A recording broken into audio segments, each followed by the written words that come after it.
Die nackte 187 Stadt. at 5810 Murata Avenue. Homicide wants you over there. The coroner thinks the broad was whacked using the army morphine. Don't say anything, Roy. Just get over there. That bum took a swipe at me. I put him down in my sap. Und damit einen wunderschönen guten Tag, meine lieben Freundinnen und Freunde. Herzlich willkommen zurück zu L.A.Noire. So, und in der letzten Folge sollten wir eigentlich zum Streifendienst wieder zurück. Anscheinend wohl doch noch nicht. What's with that getup of yours anyway? I should start introducing us as Detective Earl, and this is my science teacher, Mr. Phelps. Your interest in my appearance is starting to get me worrying. Like it or not, we're a dysfunctional couple now. People judge me with you on my arm same way they would a fat broad with a 5 o'clock shadow. I really hope you're joking, Roy. Okay. Oh, ich mag den Phelps. Der ist mir sehr sympathisch.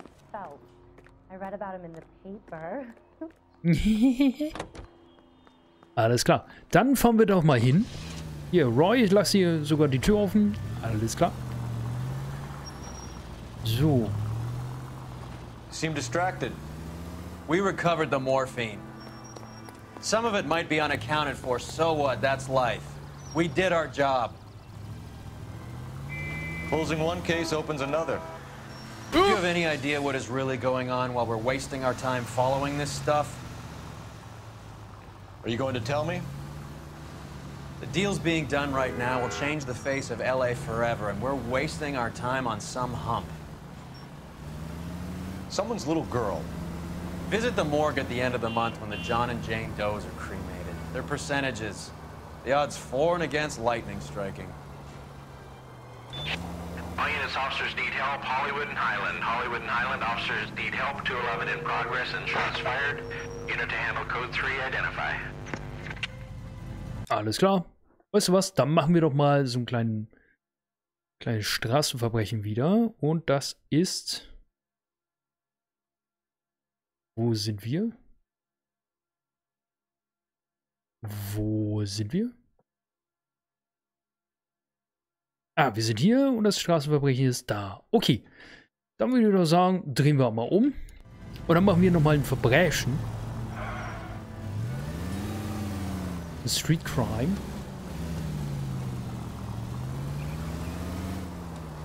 Dann machen wir da nochmal was. Ach ja, so. Und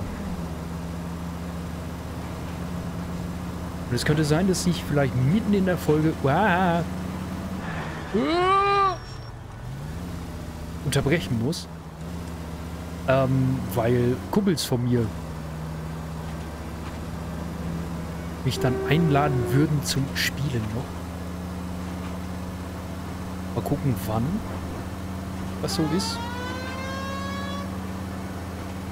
Wow.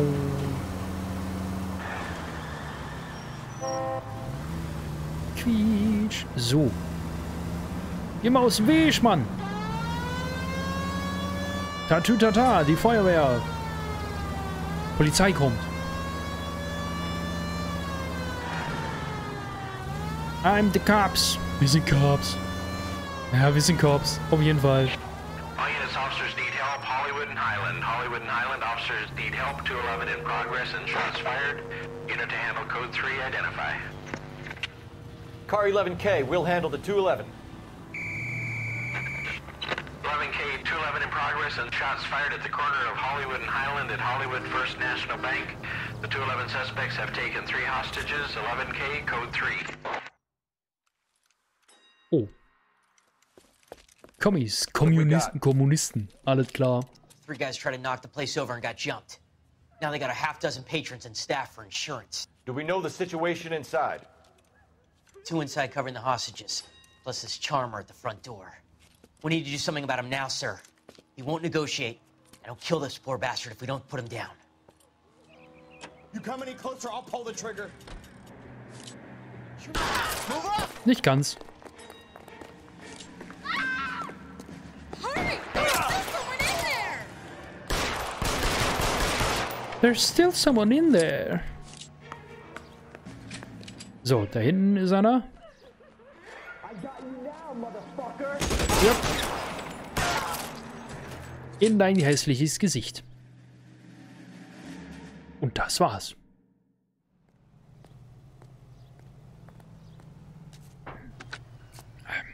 Car 11K, code 4 at Hollywood First National Bank, corner of Hollywood and Highland. Suspects are down. I need an ambulance and notify the coroner.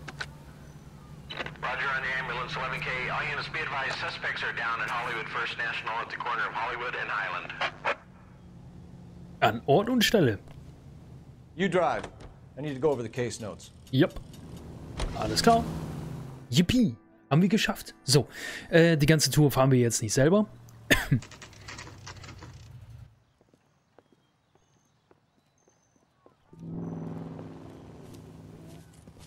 Blende mich schon mal aus. Second floor, apartment 6, in the back. Alles klar. Thanks. Dann gehen wir doch mal rein. Und ich muss mich doch nicht ausblenden. Noch nicht.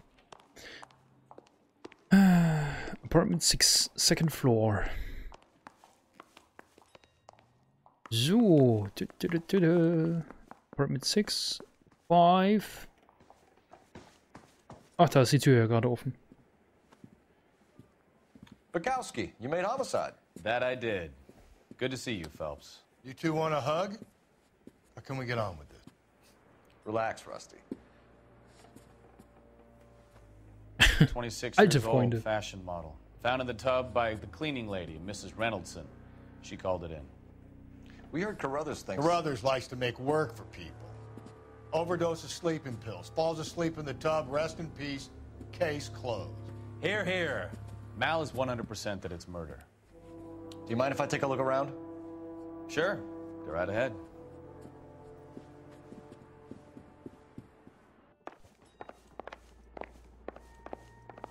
Ah, Mensch. Bukowski und Rusty. Ach, wie schön. Oh, warte. Mal, we've had a look around. Rusty thinks it's a waste of time. What's your theory? Come on, Mal. Tell us why we were dragged down here. If the victim was alive when she entered the tub, water would have entered her lungs. The water is violently churned in the windpipe as she drowns. The result is that a lot of foam is generated. This foam is found at the mouth and nostrils in almost all cases of real drowning. Notice anything about our Vic? May I take a look? Be my guest. Eieiei, Take a man closer sieht... look at her head and neck. Ja, machen wir. Her neck is bruised pretty badly. Druckstellen. Das sind Würgemale. Armes Mädel. Bissspuren. Okay, der Ring ist noch da. Very unusual ring. I could be wrong, but it looks like a black sapphire. Okay. Nein, ey. Da sind Bissspuren dran.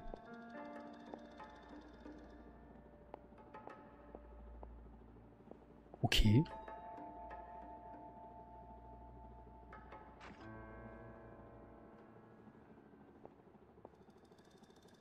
Bruising on the forearms, and these look like bite marks. Very good. The eyes are a classic sign of morphine, and the bruises tell their own story.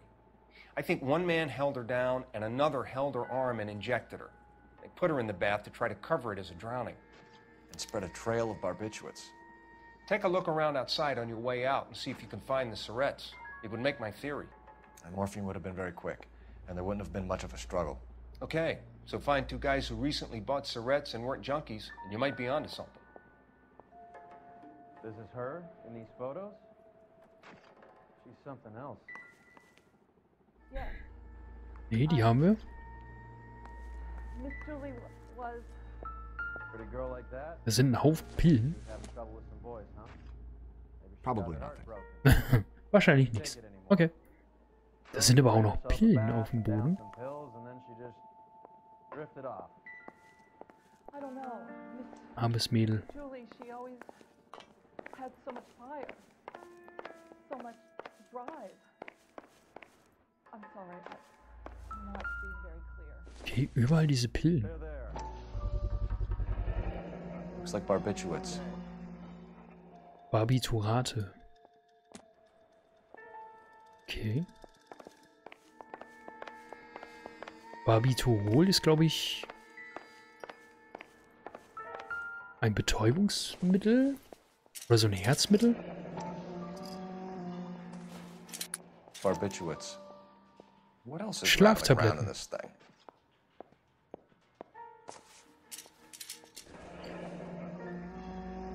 Julia Randall, Kapseln nach einer Mahlzeit, zweimal Benzidrin.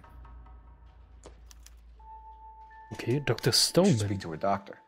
Prescribing both drugs would make her life a roller coaster. Okay.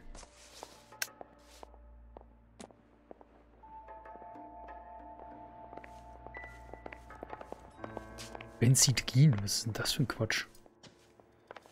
Okay, mehr kann ich, glaube ich, nicht gucken.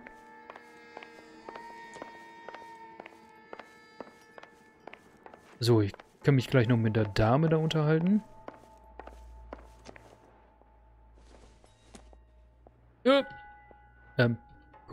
Cole? Kann mich nicht mehr bewegen. Oh Gott. Okay. Da ist ein Deckung gesprungen, zum Glück. This is all top end of town stuff. Gives us somewhere to look. Klopp. Da steht nichts.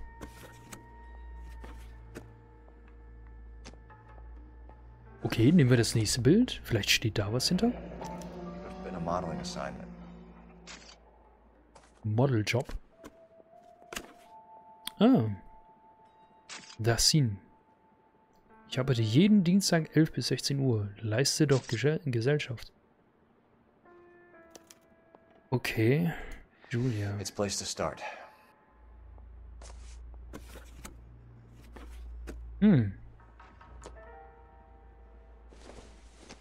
Okay. Sieh mal an. Beautiful girl. Clothes certainly aren't from the Sears catalog.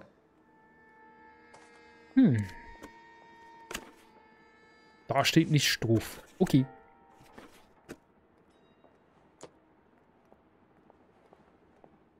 Okay. Ja, wir unterhalten uns gleich mit der Dame.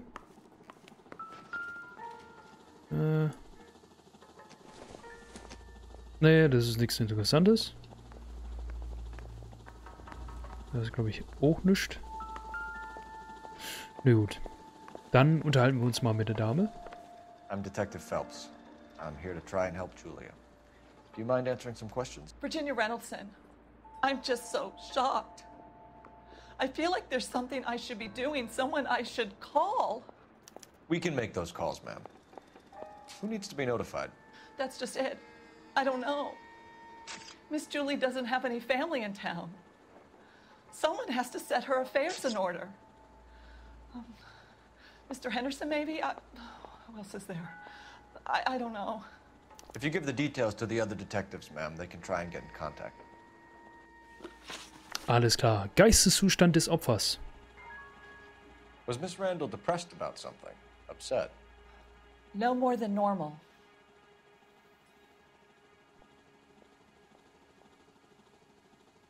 Okay, sie guckt weg.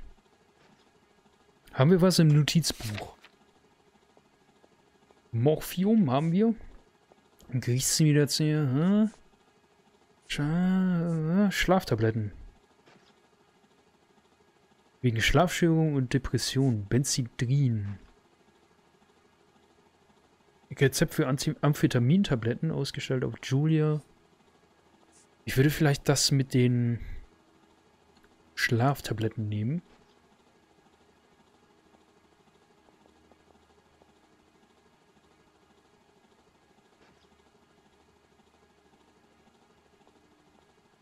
Ich würde vielleicht das mit den Schlaftabletten nehmen. Wünsch mir Glück. What are you hiding here, Mrs. Reynoldsson? Julia was obviously disturbed about something. I have no idea what you're talking about. Die Schlaftabletten. Bitte. Bitte. Oder? Warte mal. It's nothing personal. I'm just doing my job. You understand that? Intuition machen wir mal. Komm, let's go. Ah, okay. Dann ist es wirklich Lüge. Die Schlaftabletten. She was taking barbiturates. She couldn't sleep. You must have seen them in her room. You've seen the pillbox, the things she hid in there. I don't know how she supported herself. Always new clothes and jewelry. She lived like a movie star. A princess. Does modeling really pay that well? Das Privatleben des Opfers. Did Miss Randall have many friends visit? I'm not sure. I only come around twice a week.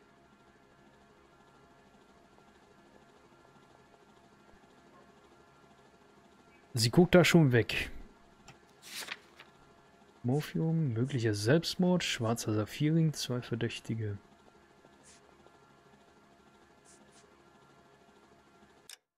Was war nochmal der Text? Viele Freunde. Bin nicht sicher. 2-mal die Woche. Ich könnte das mit den Ringen nehmen. Oder anzweifeln. Ich könnte das mit dem Ring nehmen oder anzweifeln. Viele Freunde. Did Miss Randall have many friends visit? I'm not sure. I only come around twice a week. Okay, ich kann die Fragen nochmal stellen. Alles klar. Ich würde vielleicht das mit den Ringen nehmen. Why are you lying to me, Mrs. Reynoldsson? Julia had men stay here. I will not speak ill of the dead. You can't prove that. Naja, aber der schwarze Saphirring? That's a terrible insult to Miss Julia's honor and her memory. She's not even in the ground yet. You should be ashamed. Beziehung zum Opfer.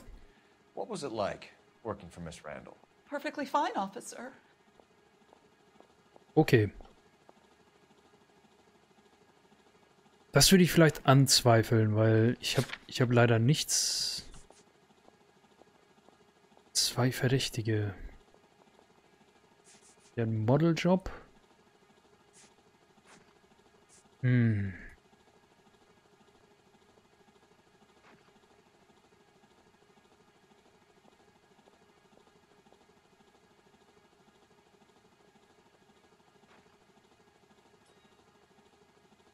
Ah, Mann. Ich weiß es nicht.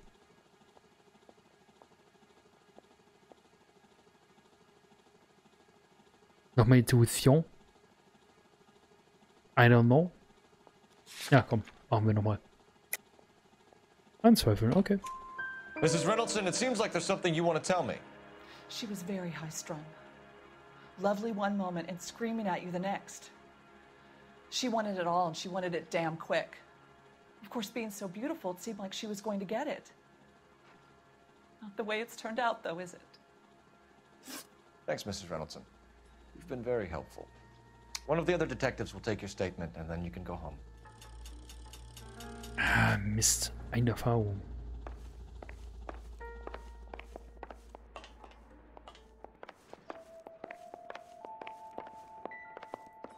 Irgendwas haben wir noch vergessen. Weil die Musik düdelt hier noch.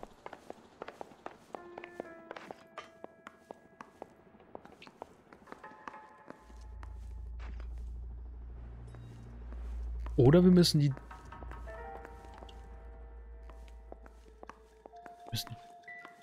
Pille noch suchen.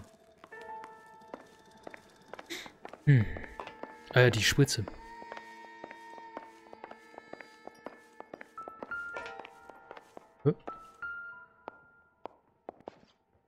Oh. All the English smoking jacket. I don't know anyone under 45 who would wear one.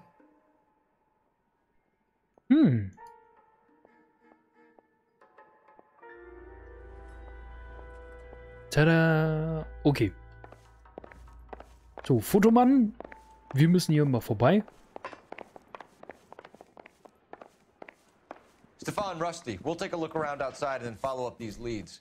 Can you get some guys to run down the jacket? Alles klar. You think Carruthers has called it right? He rarely gets it wrong. I don't know. I'm a Galloway. I've met enough girls in my time who can't handle their dope. Vielleicht, ja. Aber deine...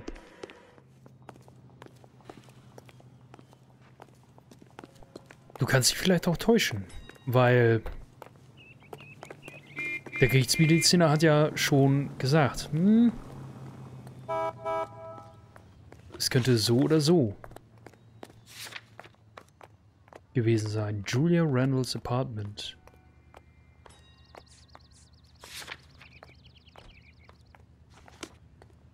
Ja, da sind wir da noch. Okay. Ja, ja, ganz ruhig. Irgendwas muss hier ja noch sein.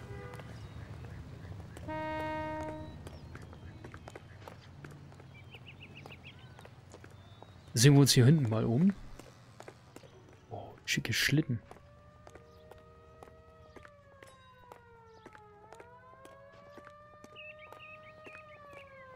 Aber ich glaube eher nicht, dass hier noch was ist.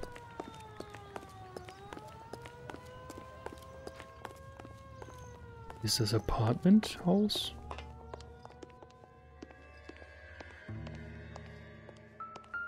Ah!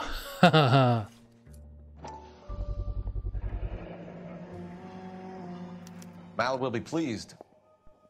Well, that's hardly conclusive, given the number of those things we've come across recently. Naja. Autopsy will confirm it one way or another. I think our work is done here.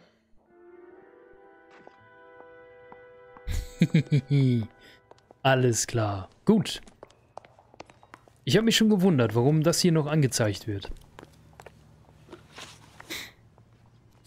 Gut.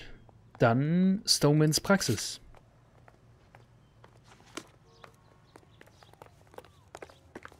So. Und ich würde... Ja. Ich würde ganz gerne die nächste Polizeiaktion auch nochmal mitkriegen.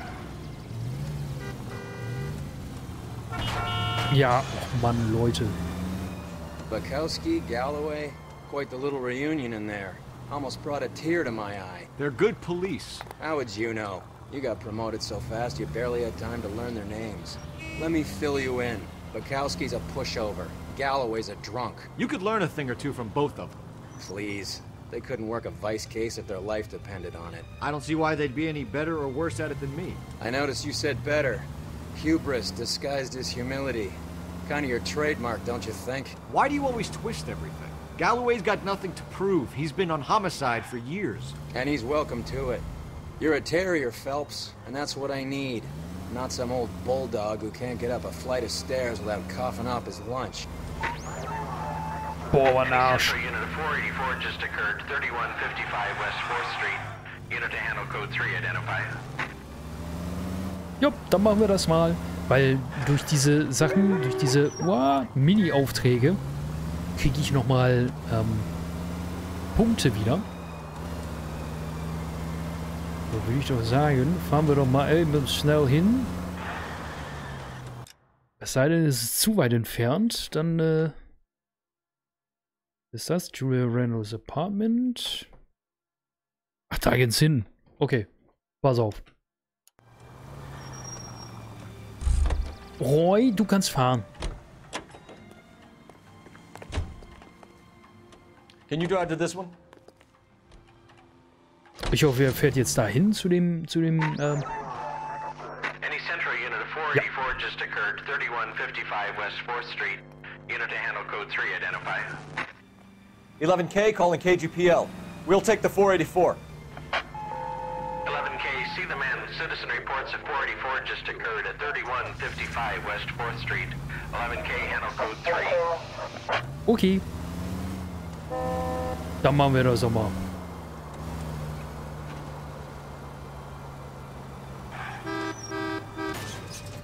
Was bremst denn da auf? Warum ziehst du nicht durch, Mensch? So. You gotta help me, Officer, please. Slow down. What happened? I was just walking along, not bothering nobody. And these punks jumped me. They knocked me across my mouth and took my money. How long ago was this? Not more than 20 minutes ago, mister. They went that way, down the alley there. Wait here.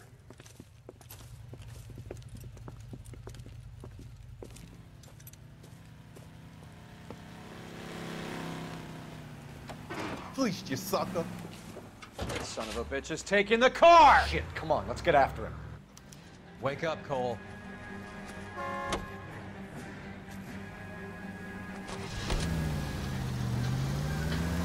Okay, wir haben zwar nicht Roys Auto.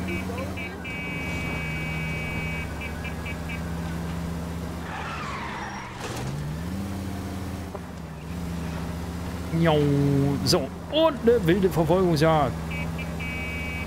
Roy, kannst du nicht schießen, Mensch?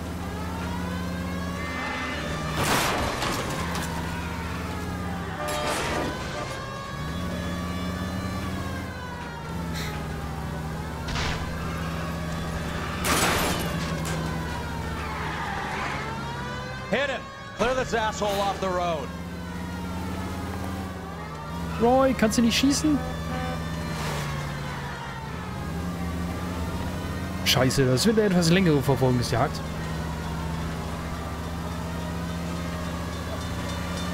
Hit him, Cole. Spin him out. Das würde ich ja gerne, aber ich habe so eine langsame Karre.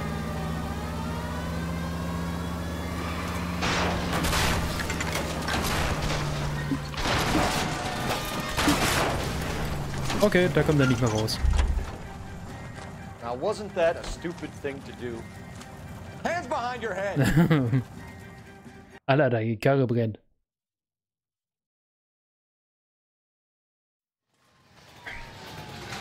Tja.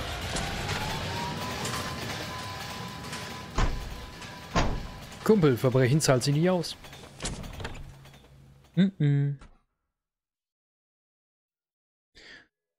Ach Mensch.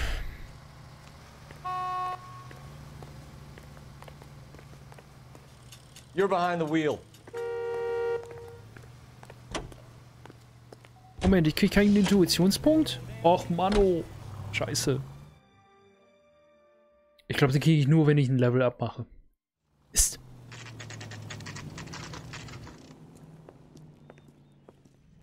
Blende mich wieder aus.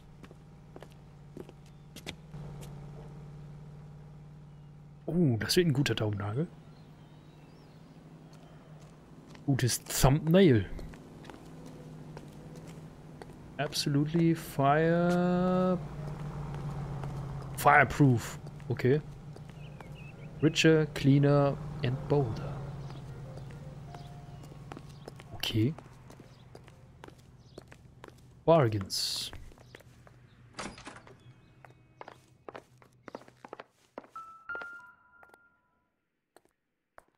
Dr. Stoneman. Here, Stoneman, Office 505. Alles klar. Dann gehen wir da doch mal hin. Alter, wie ruhig. Nur das Fußgetrappel. Klick. Das ist mal ein schneller Aufzug. I swear, if we locked up every doctor in this town, Vice would be able to work half days.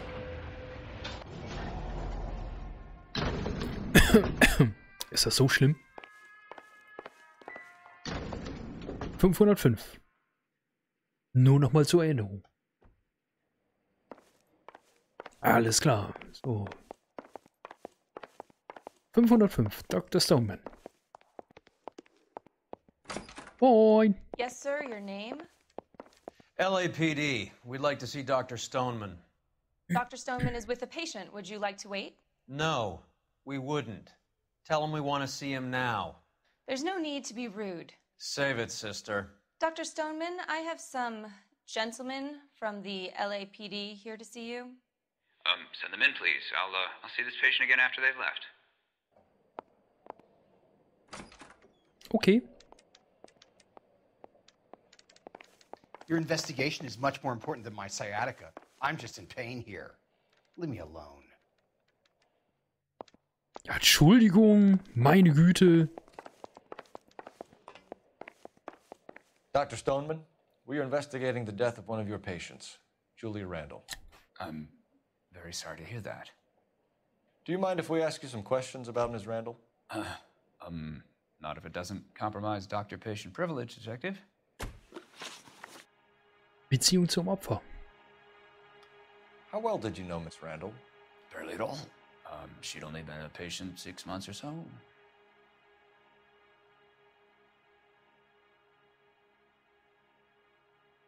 Okay, was hat er gerade gesagt? Wie gut kannten Sie? Fast gar nicht. Sie war erst seit etwa 6 Monaten eine Patientin. Ja, aber 6 Monate, ein halbes Jahr. Da lernt man die eigentlich schon kennen.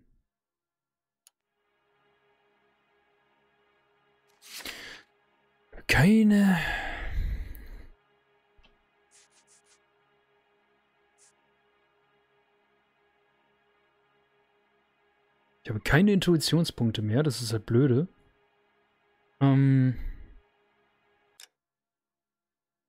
Hoppla. Er guckt schon so weg, das könnte eine Lüge sein. Ich habe aber halt nur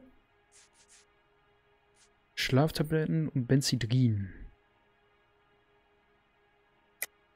Julia Randall has been your patient for nearly a year. I'm sure you know that. Do you doubt my veracity, Detective? Do you have access to my patient records? Nein, aber wir haben eine Amphetamintablette gefunden. Your prescriptions contradict you, Doctor. Miss Randall was in the fashion business, as you probably know. She was jumped up on Benzedrine by day and knocked down by sleeping pills at night. I told her to slow up, but no. Life was too short for her. And you supplied the prescription for the Benzedrine. It's not illegal, Detective. A lot of young women in her line of work use it for weight loss. Gibt es eine weitere Medikation? You wrote Julia Randall a prescription for Benzedrine. How can you account for that? Miss Randall was in the fashion business. She wanted to control her weight.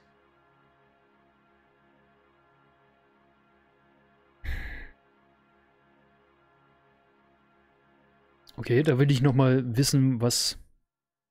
Sie haben Julia Randall ein Rezept für Benzedrin ausgeschrieben. Randall war im Modegeschäft. Sie wollte ihr Gewicht kontrollieren. Würde ich entweder anzweifeln oder Schlaftabletten, silberne Pillendose wegen Schlafstörungen und Depressionen. Würde ich vielleicht anzweifeln. Modeljob.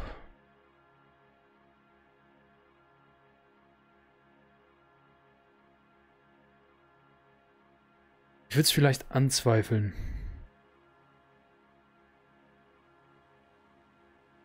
Er guckt schon so komisch. Aber Lüge ist das, glaube ich, nicht. Ich gucke nochmal. Modegeschäft, ja. Model. Wollte Gewicht. Ich würde es wirklich anzweifeln. Benzedrine is addictive, yes. As I'm sure you know, Doctor. As I warned her, but she was determined. She said she needed it to control her appetite. Sounds like you knew her pretty well. I knew the line of work she was involved in. That'll be all for now, Dr. Stoneman. We'll be in touch. Eieiei. Stoney, mein lieber Freund. War keine gute Geschichte da. Dann gehen wir mal wieder raus. So, Kollege, kannst wieder rein.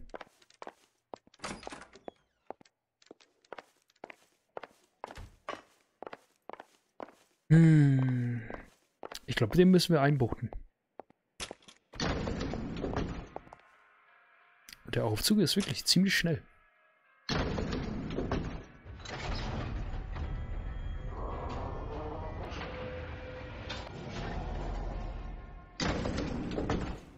Okay, der Aufzug ist The weg. old boy's lying. About what? I don't know. He looked relieved when you said she was dead. That's a strange reaction to have to the death of a young patient.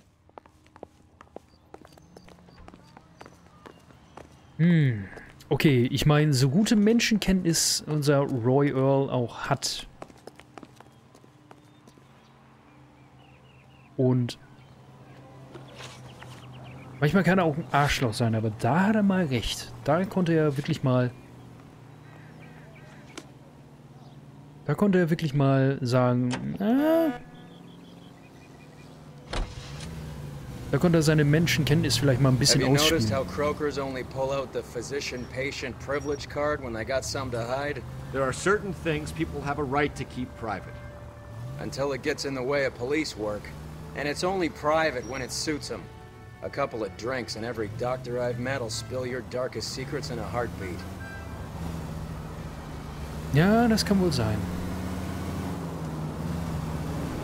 Das kann wohl ganz gut sein. So, den nächsten Polizeispruch, den machen wir mal nicht. Kommt anscheinend auch keiner.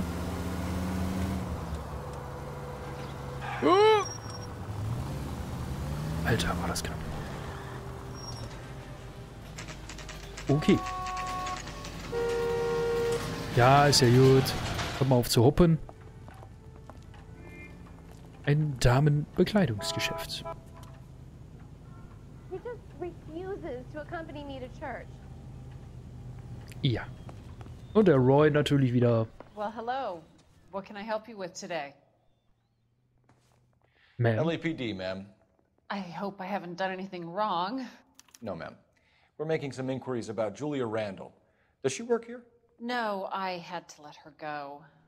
Is she in some sort of trouble? She was found dead this morning. Eieieiei. Ist natürlich ein bisschen blöd, so mit der Tür ins Haus zu fallen. Die wurde tot aufgefunden. Was? Arbeitsgeschichte des Opfers. How long had Julia worked as a model? Well, she worked in New York before coming here. She was a very beautiful girl.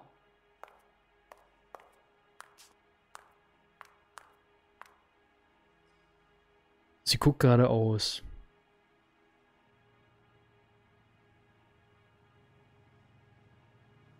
Guckt nicht weg. Körperhaltung ist sehr entspannt. Oh, sagt sie die Wahrheit. Could you tell us why you let Miss Randall go? Husbands sometimes come in here with their wives. When Julia Randall modeled, the husbands were often more interested in her than they were their wives' dresses. The wives weren't happy, and neither was I. Did she have any close friends here? Actually, yes. Heather Swanson. Would you like to speak with her? I'd like that very much. Please don't inform her about Miss Randall's death. Very well, officer. Heather, these gentlemen are from the LAPD. I'm Detective Phelps. This is Detective Earl. I understand that you worked with Julia Randall, Miss Swanson? Yes. Julia helped me get my job here. She's not in any kind of trouble, is she? She's a hellraiser, isn't she? Lives a fast life. Oh, no. Maybe Mrs. Stanley would call her that, but I wouldn't. She's full of life, a wonderful company. That's a lovely engagement ring. Do you like it? Henry gave it to I'm me. very interested in engagement rings. Do you mind if I take a closer look?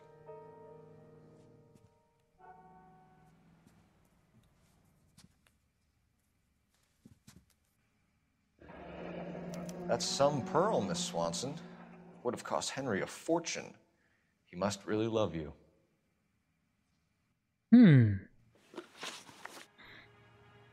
Nanü, nanü. Beziehung zum Opfer. How did you meet Julia? I was introduced through my fiancé, Henry Arnett.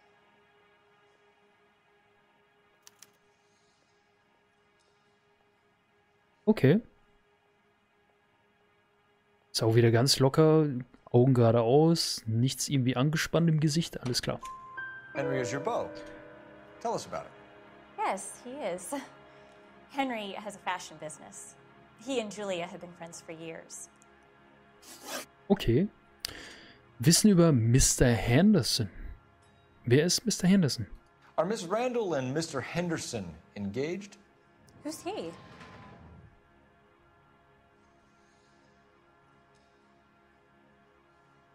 Guckt auch wieder ganz normal geradeaus. She was wearing a sapphire engagement ring. Someone must have given it to her. She never mentioned a man named Henderson to me. Okay. That's all for now, Miss Swanson. Could you ask your fiancé to visit Hollywood Police Station? It would be very helpful to our inquiry. Now, wait a moment. I don't think I'll pass on that message until you tell me why you're asking all these questions. Julia Randall was found dead this morning. What? Oh, no. Oh, I can't believe it. She was so full of life. Mann! Ich will mich immer ausblenden und dann geht das auf einmal weg. Okay. So, wir gehen dem telefonieren.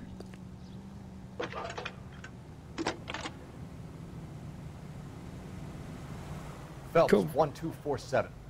This is Cold Phelps. How can I help, Detective? How can I help, Detective? Any messages? Yes, Detective. The coroner's been asking to speak to you. I can connect the call if you like. Please, thank you. Al? Cole, can you get over here? I just finished the autopsy. Sure thing, Mal. We'll be right over. Alles klar, dann geht's zur Autopsie. Leichenschauer, Sekunden. Orte. Ab zur Zentralklinik. Also diesmal läuft's besser. Okay, die Fragen sind auch relativ easy und You can drive. Yep. Und Nice die move Gesichter. not telling old Sweet Lips in there about her friend taking the big jump till we were half out the door. Very slick. I figured we'd get more out of her that way. You're learning, Phelps. We'll make a vice cop out of you yet. Alles klar. Ich würde fast sagen, der Fall ist einer der einfacheren.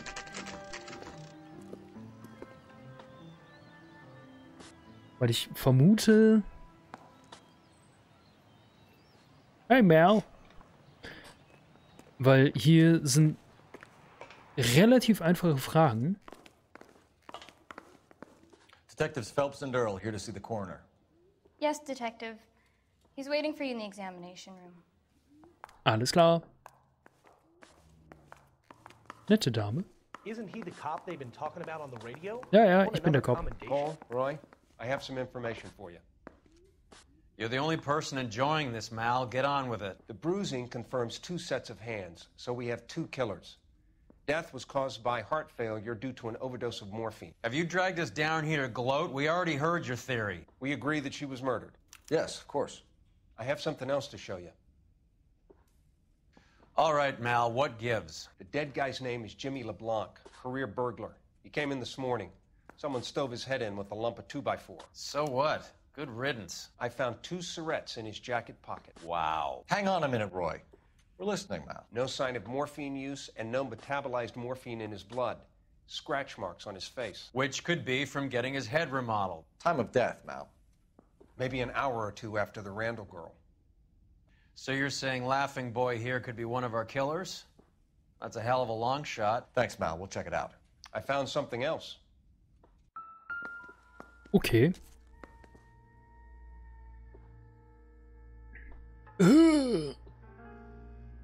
Armer Kerl.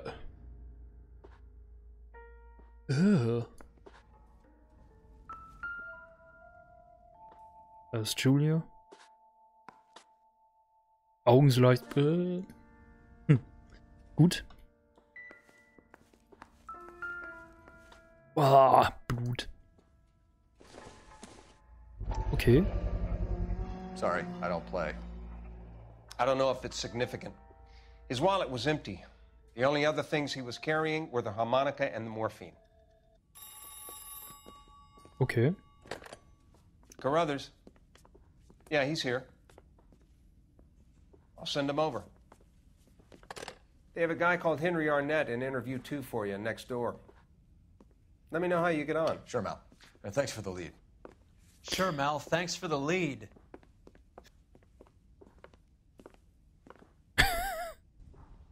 Da sauer am Kopf schütteln. Mann! Roy, du kannst doch nicht immer so ein Arschloch sein und so wenig Arbeit wie möglich haben wollen. Mensch, Mensch, Mensch, Mensch. Arnett is in interview too, Phelps. Go help him get whatever it is off his chest. Alles klar, Interview 2. Das ist die 1.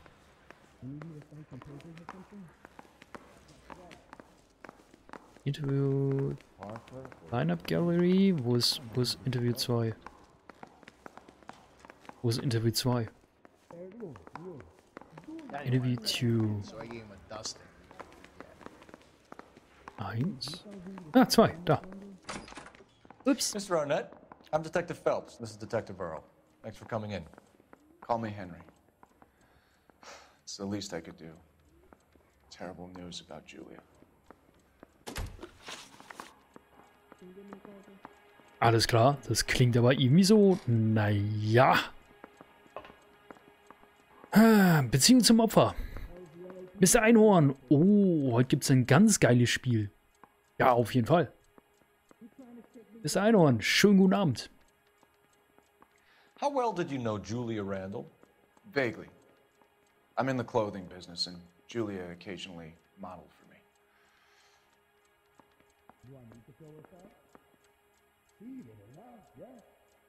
Vage, okay. Guckt aber auch nicht weg. Scheint die Wahrheit zu sagen. And we were close. We were friends. Shit, habe ich versaut. Hat das mit einem Einknacker so geklappt, wie du es wolltest? Nee, leider nicht. Leider nicht. Der ist irgendwie zu schwach. Die Eierschale, die ist zu hart. Miss Randall's landlady said she was seeing an older man.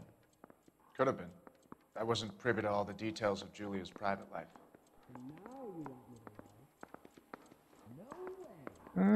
Okay.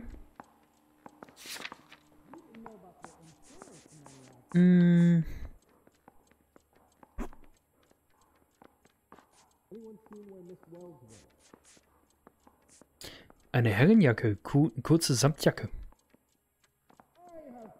Ah, schade, leider. Ey, das ist blöd, dass wir die erste Frage versaut haben, ey. Mann! Wissen über... Miss Randall's landlady said she was seeing an older man. Could have been. I wasn't privy to all the details of Julia's private life. Okay, der hat schon mal ein bisschen runtergeguckt. Ich würde entweder anzweifeln oder sagen, das ist eine Lüge, weil er schon so wegguckt.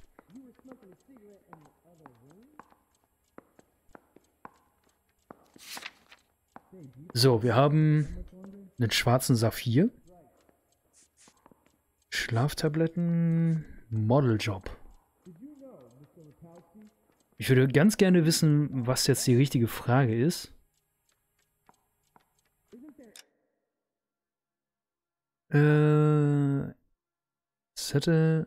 hätte einen älteren Mann gesehen. Eine kurze Herrenhausjacke. Ich würde sagen, Lüge und dann nehmen wir die Jacke. Henry, I don't like when people lie to me. She was seeing a man named Henderson. You know who I'm talking about. Easy on, Detective. I may have heard of Henderson, but I don't know his full name. I think he's from New York or someplace back east. Aber der Herr hat seine Jacke hier gestellt, oder? Looks like I was mistaken.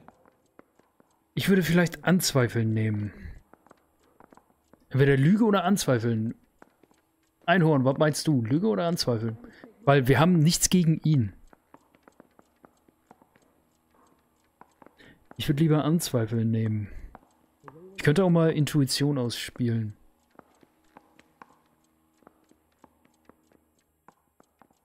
Du sagst anzweifeln, alles klar. Dann machen wir anzweifeln. Spill it, Henry. You know nothing about a man named Henderson? Yes, you're right. Henderson, yeah. Very distinguished. How about a first name, wise guy? An address, maybe? I'm sorry, I don't.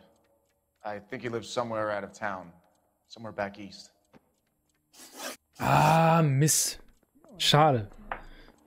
Okay, Einbruchsverdächtiger LeBlanc. Ever heard of a Jimmy LeBlanc? No. Should I have? Is he an entertainer or something?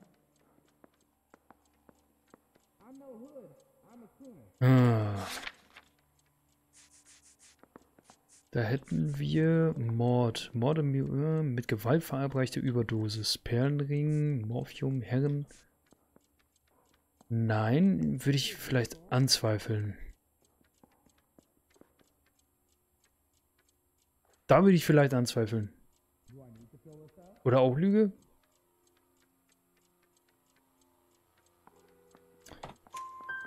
So you wouldn't have any reason to believe that LeBlanc would be involved in Julie Randall's murder? If this guy is a criminal, he might have been involved. But like I said, I've never heard of this LeBlanc character. Ah, shit. Heather told us that you were in fashion. That's right. I was door knocking all morning, but I got a make on the car. Henry Arnott. Where's the phone? Take it.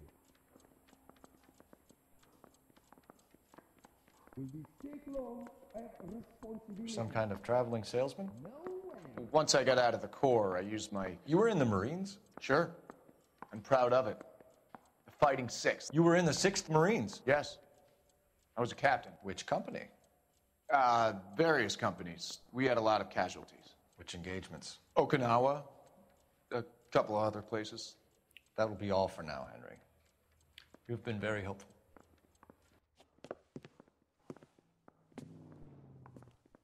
That son of a bitch was never in the Marines. Why'd you let him off the hook? Because we're giving him a couple of minutes before we start tailing him. Arnett is an amateur. We need to find out who killed the girl. Can you pass this on to Bukowski? Have him check the place out and go through his records. Sure, I'll pass it on. Thanks. Can you also have R&I run the records on a Jimmy LeBlanc and find out who was his last arresting officer? Have them get in touch via KGPL when they have some information. Alles klar. So geht es los. Beschatten wir den guten Mann. He's in that car at the lights. Ah, das sagt wie jeder Detective. Sie haben mir sehr geholfen, ja. He was squirming like a worm in there. Don't you love it when they pull the war hero excuse? Actually, maybe you don't.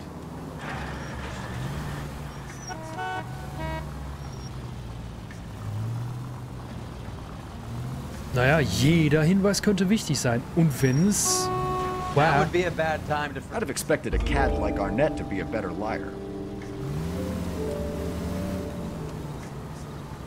Jeder... Boah, bei Rot über die Ampel. Was ein Arsch.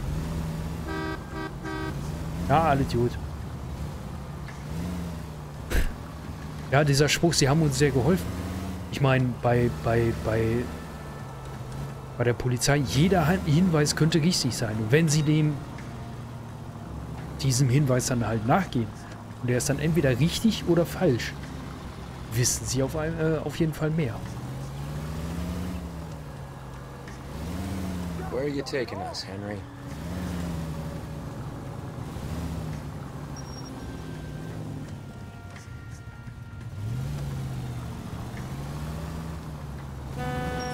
Ja, ganz ruhig.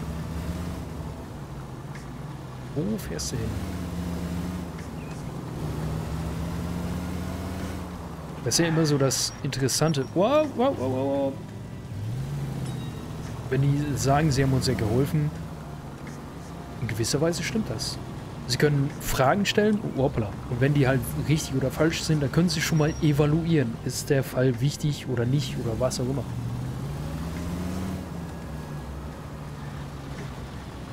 Und es gibt den Leuten, den Zeugen oder den... Ja. Es könnte den Zeugen oder auch den Verdächtigen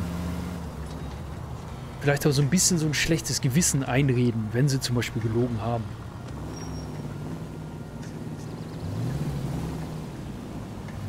Ich nehme mal so 2 Fahrzeuglängen Abstand. Oder auch nicht. Ah.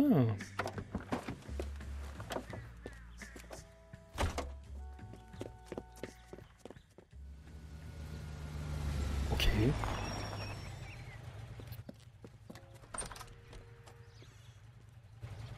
needs money and fast.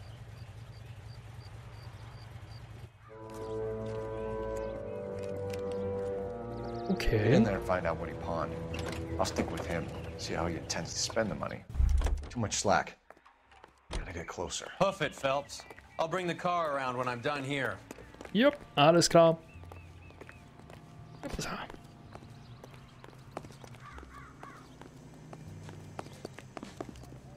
Aber wirklich nachlässig, mein Freund.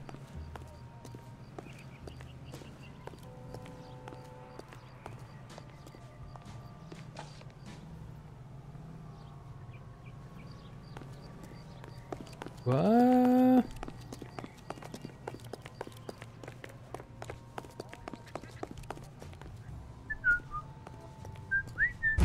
Nein! Shit. Erwischt. Okay, nochmal. Wurde entdeckt.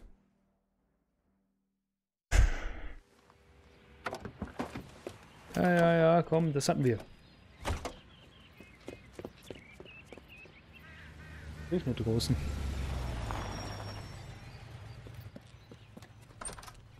Dieser Sound beim Laufen klingt so geil. Die Schuhe, ne?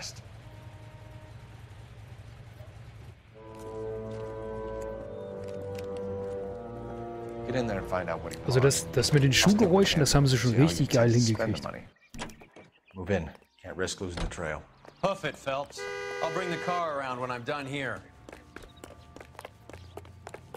Ja. Bisschen Schuhe ASMR.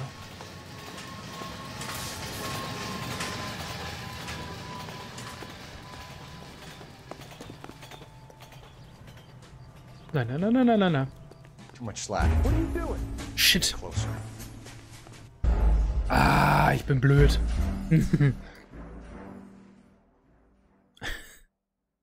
Oh Mann. Und ich kann die Sequenzen nicht abbrechen. Was soll denn der Mist? Mann. Ich kann irgendwas drücken, aber der sagt dann, nö.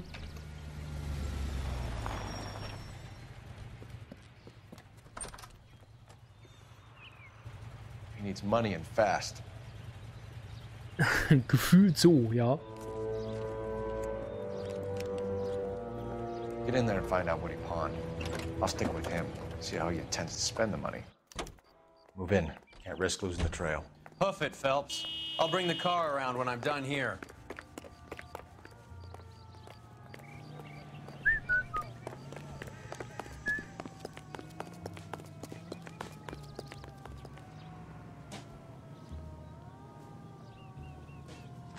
Too much slack. Gotta get closer.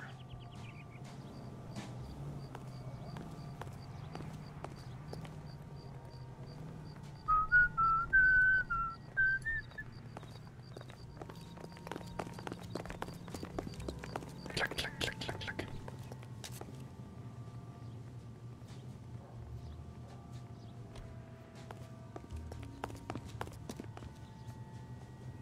Tüdelütüdü. Okay.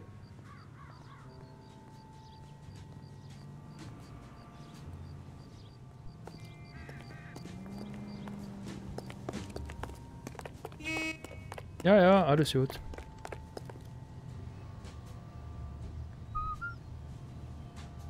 Can't risk losing the trail. Ja, alles gut. Ja, ne, genau, von hier aus erkennst du mich.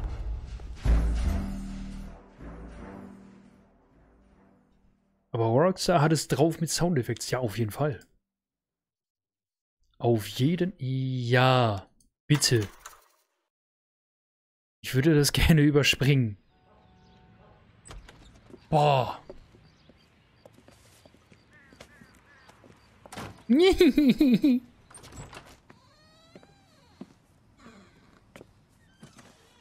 That's right, Mexico City. One-way ticket, please. Next available seat. That would be 1 day from now. Is that okay? It's going to have to be.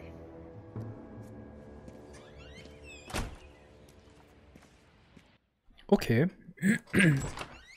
LAPD, the man who just came in here, he bought a ticket? Yes, sir, to Mexico City, tomorrow night. If you hear from him again, don't mention this conversation. What? What have you got? He bought a ticket from Mexico City, tomorrow night. That's good, but this is better. Okay. It's Fabergé. You should have seen the look on the pawnbroker's face when I told him to hand it over. The guy who owned the joint thought it was worth at least 10 large for a cigarette case. Our net only got 600 clams. Wow. Liebste Beverly in ewiger with love and affection. Okay.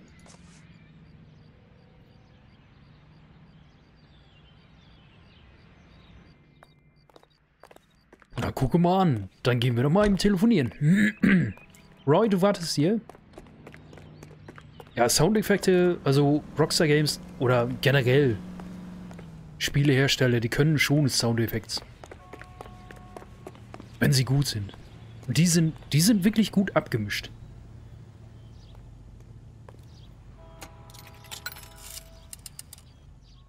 Operator, message for KGPL. Putting you through now. 10.000 für so ein Ding. Cole Phelps, Badge 1247. Der hat ein gutes Angebot How gemacht. could I help, Detective? Messages for me, please. Yes, Detective. Detectives Bukowski and Galloway request you return to the Hollywood station. They have information in the Julia Randall case. Any luck with the arrest record check on Jimmy LeBlanc? Yes, Detective. Jimmy LeBlanc's last arresting officer was Patrolman Fred Wallace. He's posted the Hollywood 9th Beat Sunset Boulevard between Gordon and Wilcox. Thanks. Alles klar. Officer Willis treffen. Wallace. Willis. Wally Willis. 10.000 Dollar für so ein Ding, ja. Pff. Vielleicht hat er ein gutes Angebot gemacht. So, dann fahren wir doch mal zum Hollywood-Revier.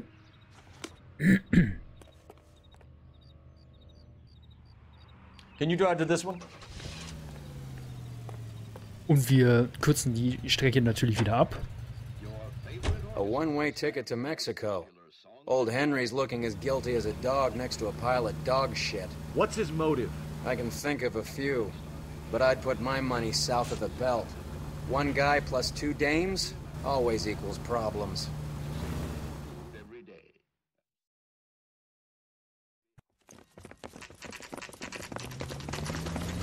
Come on, let's give him a hand. Right behind you, Wallace. Detective Phelps. Wallace, go left. I'm going right after this little prick in the alley. Alles klar.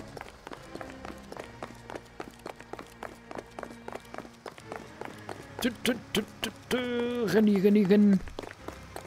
Wahre Worte, sagt der Typ.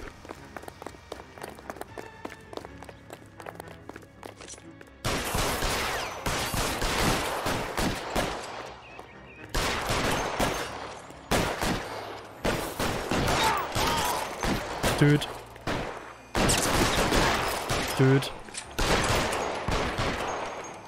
Komm. Komm mal hoch. Ja, geh aus der Schussbahn. Hochtöt? Nö. Hochtöt.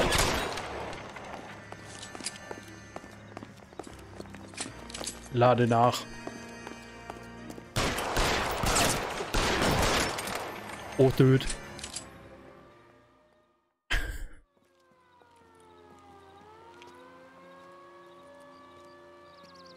Thanks. Outstanding warrant, armed robbery. Knocked over a drugstore back there, and it looks like he brought his whole posse with him. Bad luck for them. They're all yours now.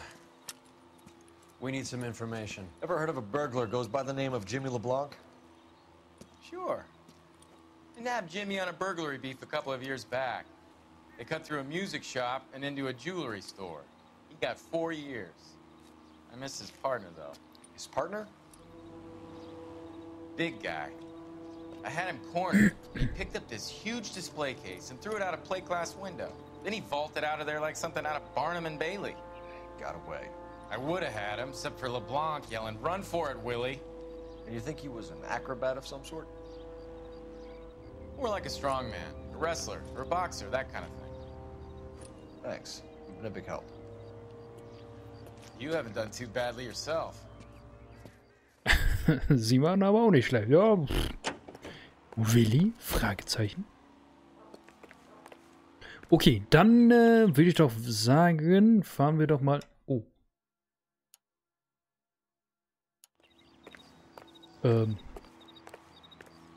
Fahren wir doch mal zum Polizeirevier. You're suggesting LeBlanc is still working with Willie? A strong man held down Randall while someone administered the morphine. Someone with muscle opened up LeBlanc's skull. Could be. Könnte sein. So, wo geht's denn? Ja komm, wir fahren die Straße mal geradeaus weiter. Quitsch, quitsch, quitsch, quitsch. So.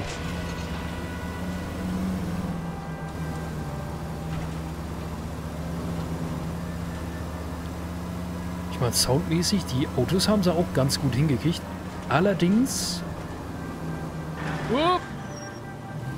Spacko. Die Fahrer-KI, die ist so ein bisschen unberechenbar. Das finde ich noch ein bisschen schlimm.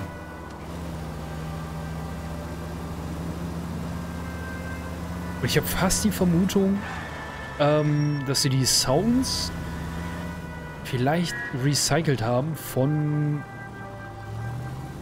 maybe GTA.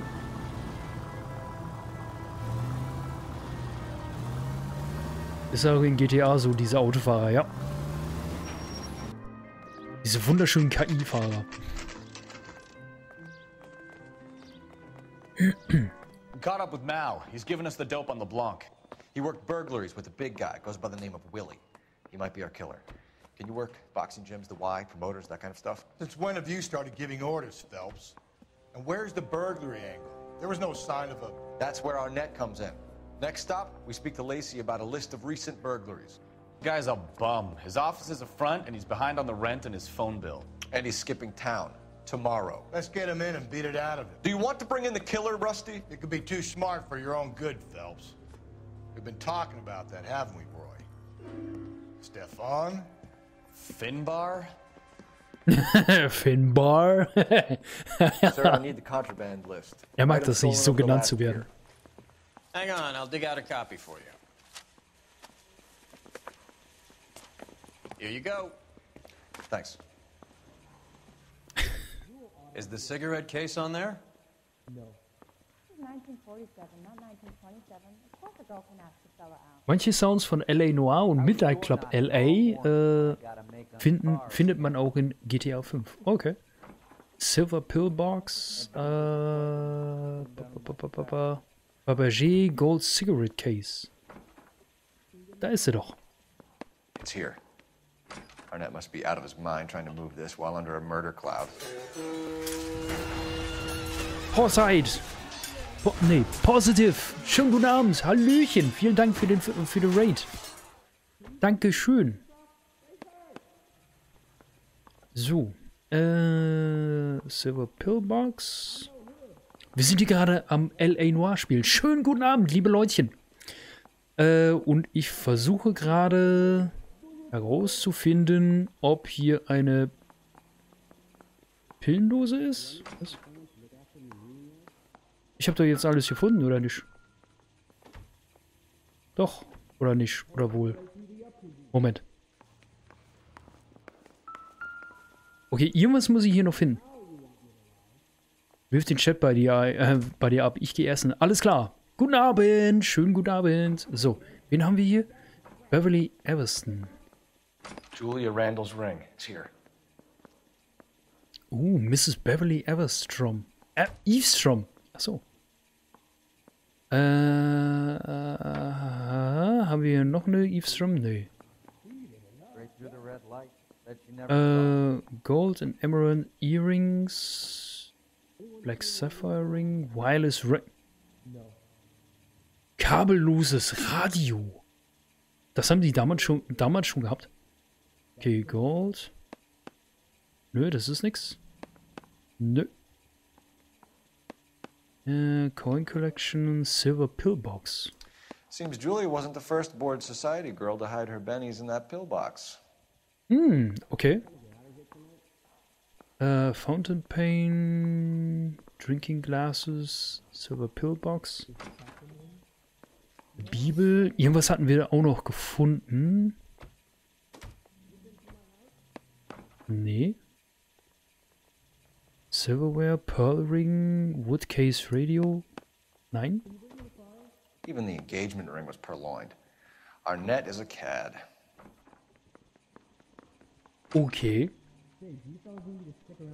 Was geht an alle Raider? Schönen guten Abend, alle Raider. So, okay. Roy,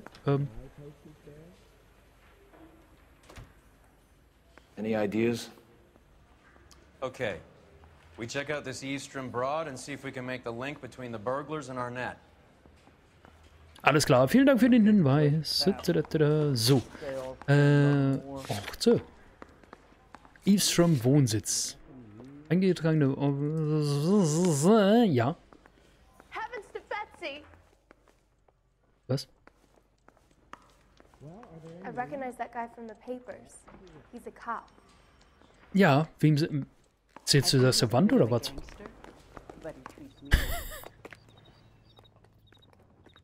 He's a cop. Und spricht zur Wand. Er ist ein Polizist. Ich meine, vielleicht kann sie Geister sehen, wer weiß, aber... So you and Rusty have been having discussions. Anything you would like to tell me, partner? Phelps, don't be so touchy. Rusty had his best ever clearance rate working with you. Okay, die Karre war gerade tiefer gelegt. We were just comparing notes. You're a Booneroo case man, Phelps. One of the best I've ever seen. Thanks. You gotta learn to take a compliment, Phelps. Vielleicht, ja. A hopped-up model, a cad, and a circus freak. Only in L.A. Fairy tales of the rich and famous. More like pathetic tales of the desperate to be rich and famous. Junkie Goldilocks and the Three Bears. Arnett, LeBlanc, and Willie. Don't you go putting the pieces together again before they fit, Phelps. Listen to your old pal Rusty. Or should I say Finbar. I wouldn't call him that if I were you. What do you care? It doesn't sound like you're the top of his Christmas card list. He gives everyone a hard time. That's just how he is. Whatever gets you through the day, Cole. Rusty Finbar. Ursprünglich mag er es nicht so genannt zu werden. Lustigerweise. So. Holen wir die alle mal rechts. Total illegal. Wir sind so böse. Och, gleich geht's auch ins Bett. Aber das Spiel sieht gut aus. Ich streame ja auch gerne komisches Zeug. Worum geht's da? Detektivzeugs? Ja. Detektivzeugs. Etwas wie Mafia, nur besser. Ja. Du müsstest gleich mal zugucken, wie die Gesichtsanimationen in dem Spiel eingebaut wurden. Die haben das nämlich, das gesamte Gesicht haben sie halt motion captured. Und das siehst du dann in der Bewegung, in den Lippen. Im Fahrstil siehst du das auch wieder. So, wo müssen wir eigentlich ganz hin? Okay, ist nicht mehr weit. Sonst hätte ich Roy fahren lassen.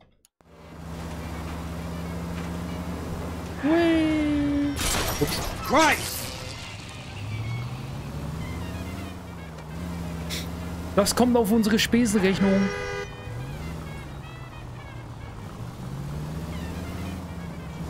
Es war bestimmt nicht teuer. So, pass auf. Wir sind ja gleich da.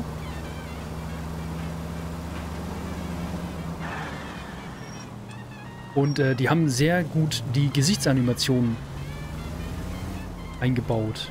So, wo müssen wir denn hin? Ah, hier. Okay. Nice house.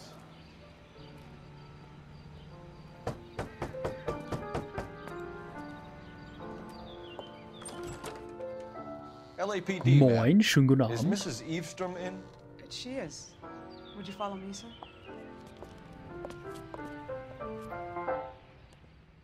I am Mrs. Eastrom. How may I help you? We appear to have recovered some stolen goods that belong to you, ma'am. Yes, of course. That terrible burglary. Would you like something to drink? No, thank you, ma'am. We have some questions, if you don't mind. Why would I mind, young man? If you are returning 43 pieces of my property. Okay, before we get down to that, I'll have a scotch. Thanks, straight up. Maria, can you get the detective a drink, please?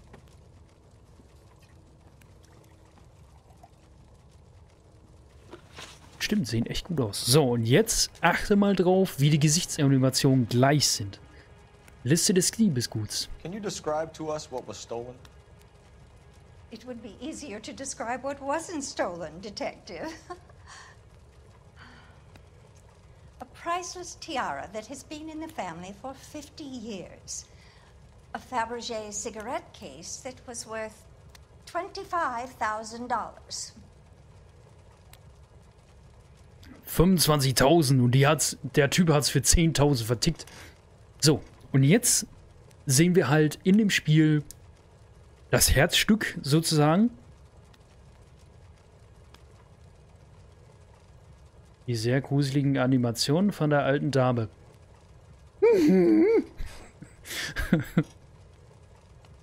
Okay.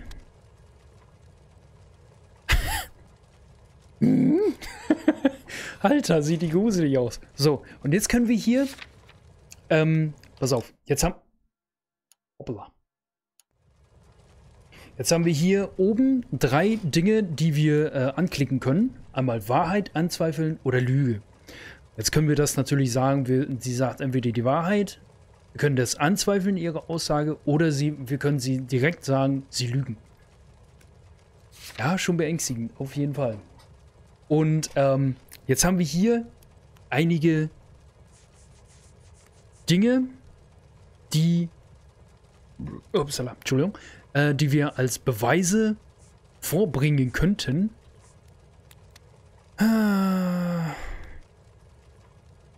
Zigarettenetui der Marke Fabergé, Gold und Emaille. Gold und E-Mail. Wert von 10.000. So, da könnten wir jetzt sagen, gute Dame, Sie lügen. Why are you lying about the value of your jewelry, Mrs. Eastrom? Who do you think you are? Making heinous accusations in my own home. Ich bin derjenige, der das Zigarettenetui von dem Pfandleihe gekauft hat. Hier, bitteschön, und es ist nur 10.000 wert. We recovered the cigarette case from a pawnbroker. No one knows the real value of an item better than those guys. I inflated its value for the insurance claim. There. Are you satisfied? My daughter's boyfriend was quite taken with the case. I think he was even more disappointed than I was when it was stolen. Wer weiß. So, und dieses Geräusch, was du vorhin gerade eben gehört hast, dieses Ding, Ding, Ding, ist, wenn wir was richtig gemacht haben. Wenn was Falsches kommt, dann kommt ein anderer Ton, nämlich dieses Ding, Ding, Ding. Und das höre ich manchmal öfter. So, Einbruchsbericht. What can you tell us about the burglary? That terrible night. At least a year ago. But let's not go into that. Let's talk about what you've recovered. So, und jetzt können wir halt ihre Gesichtsanimation wieder studieren. Und jetzt ist das Gesicht natürlich ganz anders. Jetzt ist es, jetzt guckt sie zum Beispiel sehr geradeaus. Sie guckt nicht zur Seite, knetet mich nicht mit der Lippe. Sieht sehr entspannt aus. Und da würde ich jetzt sagen, sie sagt die Wahrheit. Wir könnten auch noch auf I drücken. Dann können wir einen Intuitionspunkt verwenden. Hoppala. Und dann würde eine Antwort wegfallen. Na toll. Ein weiteres Spiel auf der Liste, die ist schon viel zu lang. Ja, auf jeden Fall. Ich hatte das auch sehr lange auf der Liste. Und da habe ich mir gedacht, ja komm, schmeiß das rein. Und das wird auch nebenbei bei YouTube erscheinen. Und so. Sie guckt sehr geradeaus. Die Dame sagt die Wahrheit.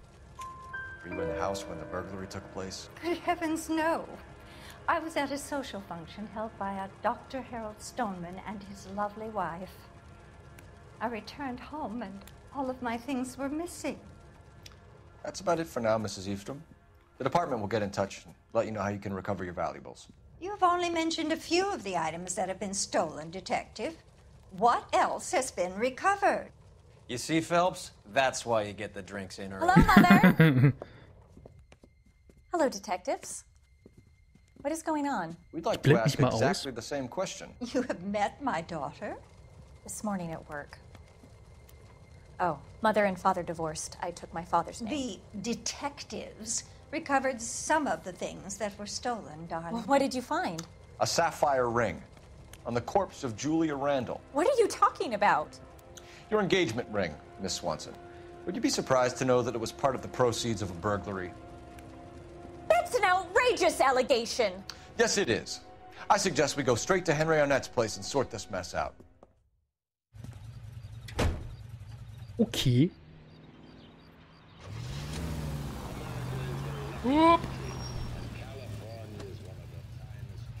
Was spielst du sonst? Ich spiele ja hauptsächlich Rätsel und Point-and-Click-Adventures.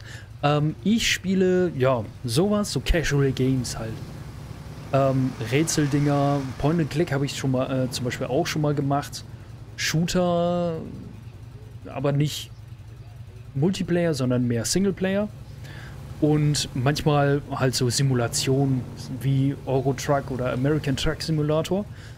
Das ist immer ganz verschieden. Tomb Raider habe ich schon zum Beispiel ein paar Spiele durchgebaddelt. Ja, 2 Teile habe ich davon durchgedaddelt. Assassin's Creed habe ich sehr viele Teile gespielt. Ne? So. Und ab geht's zu ihrem Apartment. Wupp. Ja, lass mich mal rein, Mensch. Vollidiot. We're missing something here. Arnett is obviously arranging the burglaries. That's my fiancé you're making scurrilous accusations about. And Randall was obviously his partner. But neither of them are the type to creep apartments. You're being ridiculous. Both of you. There's a very good explanation for all of this. Put a sock in it, sister. You're being played for a patsy and you're not even smart enough to see it. Und natürlich Minecraft.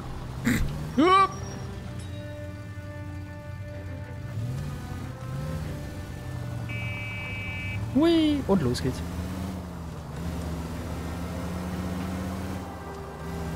Minecraft ist meistens so das Spiel, was am öftesten kommt.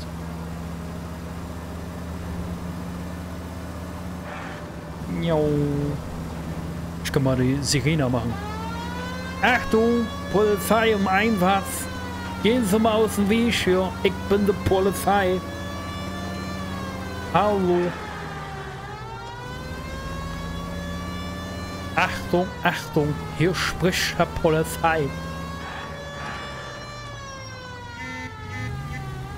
Ja, wenn ihr nicht aus dem Weg geht, dann muss ich mich hier durchquetschen.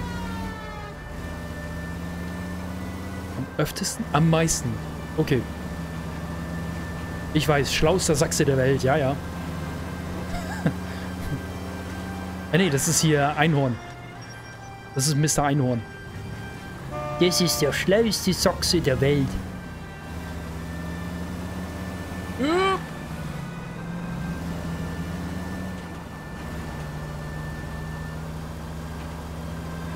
So.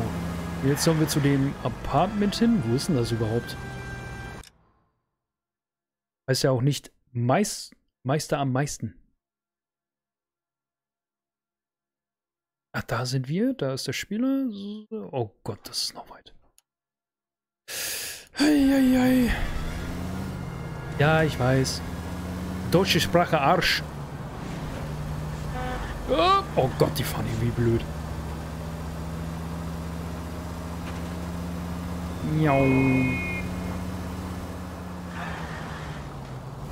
Ah, kommt die nächste rechts.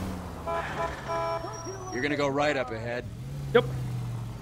Wir können auch jedes Mal unseren Freund Roy fragen. Englische Sprache einfacher, ja, auf jeden Fall.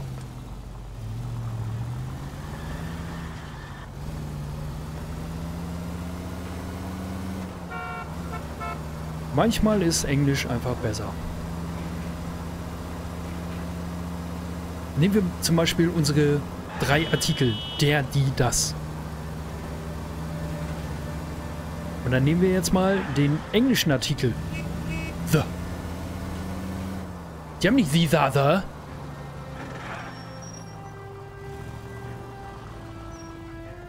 Ja, wenn ich es aussprechen könnte. Ah, komm, das lernst du noch. Ja, geh mal weg hier. Geh doch mal weg hier, wir haben Ansatz, hallo.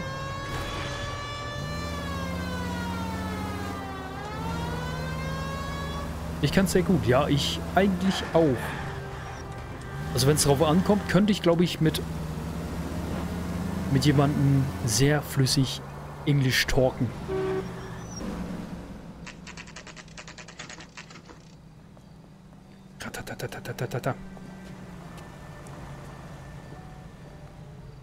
Okay, warum hält er... Come on, sister. like a decent guy. Let's find out who your fiancé really is. That's that cop. Mhm. Die reden von uns.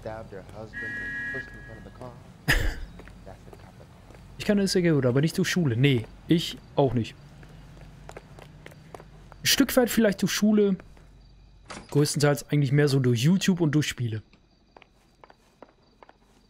Daddy, das sind nur 3 Hauptartikel. I'm sorry, are you a resident? LAPD detectives. We're here to speak to Henry Arnett. Oh, Mr. Arnett? Apartment 30. You can take the lift. Thank you. Alles klar, machen wir. Klaps. Wir haben ja auch noch dessen, seines, seinem, ihres und so weiter, ja. Well, isn't this just nice and awkward?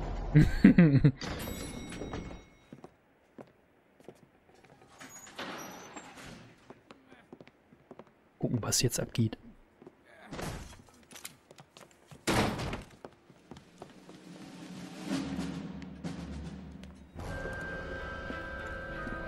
Stop! LAPD! Don't kill him, Cole. This guy's our case. Go on, Put your hands in the air. Hey. Give it up, LAPD. Genau. Wo ist er hin? Da. Don't make me chase you.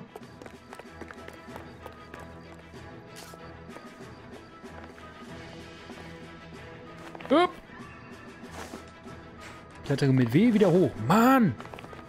Das kann ich auch nicht, ne? Das kann ich null.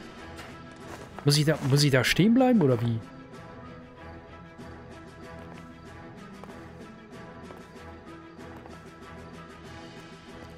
Oh oh. Au.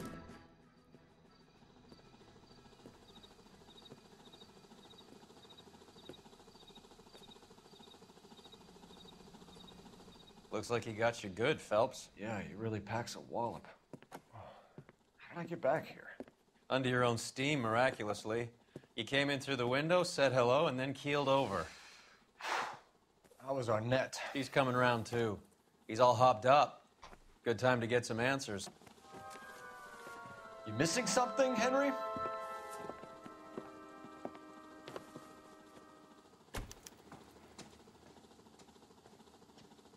Jetzt gibt's aufs Maul. Ja, leider nicht.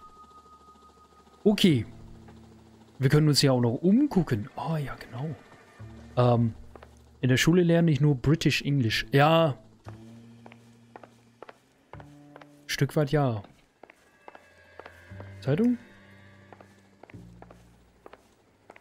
Schade. Ach geil, man kann sich auch hinsetzen. Um aufzustehen, okay. Keine Ahnung, welches Englisch ich gelernt habe. Ich habe eine 2 in der Berufsschule, überwiegend durch Vorträge. Diepel regelt. Okay. Amerikanisch ist das von den Games, das gute Englisch. Und Schule ist British English. Was peinlich ist. Ja, ein Stück weit, ja. Können wir uns hier oben sehen? Ein Fächer. This isn't what we're looking for. Okay. Okay, so, jetzt können wir uns hier natürlich umgucken und nach Hinweisen suchen. Da liegen Spritzen auf dem Boden. Willst du mich verarschen?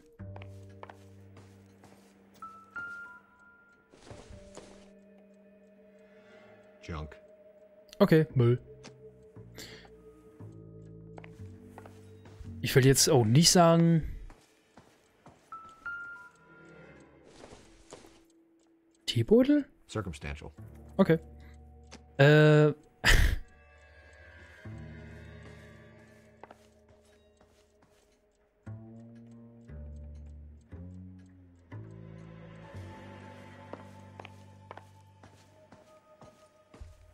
Okay, ich kann mich hier zwar umsehen. Da liegen doch Spritzen. Ohne Scheiß, da unten auf dem Fußboden, da liegen Spritzen.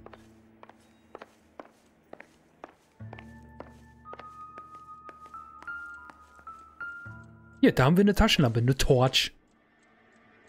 Not sure this means much.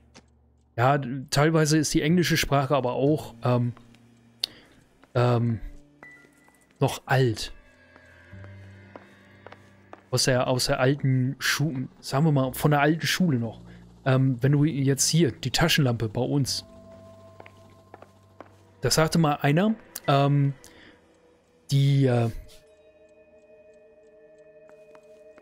Hauptsache ist Jacke wie Hose.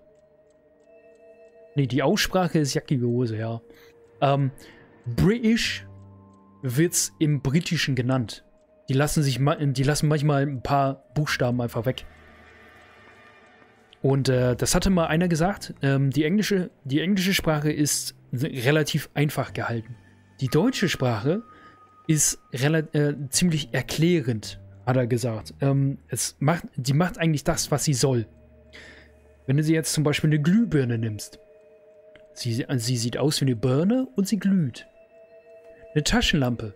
Es ist eine Lampe, die in eine Tasche passt. Ne? Genauso wie hier, Torch. Es ist eine Fackel. Auf Deutsch übersetzt. Grob. Wir übersetzen das aber schon auf Taschenlampe.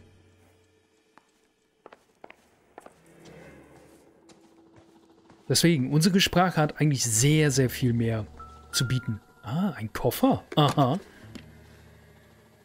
Zu Tickets. Southern Pacific Railroad. Passagierticket nach New Mexico. Nee, Mexico City. You told Heather you're honeymooning without her? Ups. Was haben wir hier noch? Eine Uhr? Da können wir noch das Ding rumdrehen. Ah, hier. Na? Vacheron Constantine. That's an extremely expensive watch, Henry. A graduation present from my parents. Okay. Wenn man das in Amerika sagt, gebe ich dir einen Fünfer, wenn man nicht ausgelacht wird. Du meinst mit dem British? Oder das... Alle Hinweise gefunden? Oder was meinst du? Oder der Vergleich mit der Sprache? We know all about the jewelry ring. You and Randall and LeBlanc and Willie doing the legwork. I'm in the fashion business.